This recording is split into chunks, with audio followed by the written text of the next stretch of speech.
Hey guys, welcome back to yet another interesting video from How Logical, and in this video I'm going to show you how to get more bookings on Airbnb. So without any further ado, let's dive right into this exciting video.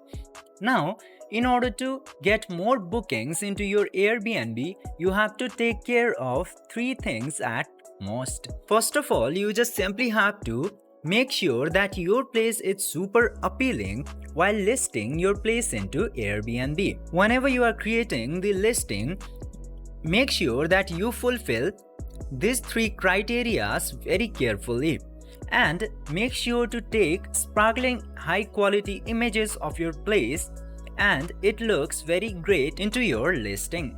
Then after that, and the second thing you should care about the most is making the bookings or pre-approvals very easier and giving some special offers in time to time. By doing this, the guests who want to book your place will find your listings more attractive and your bookings will increase.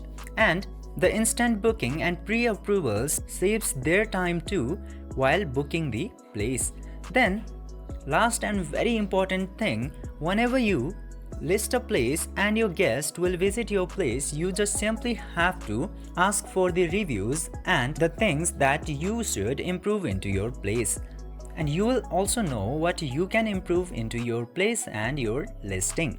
This way you can easily get more booking into Airbnb. I hope this video was helpful for you. If yes, don't forget to like, share and subscribe to the channel to never miss another update. Thank you for watching the video.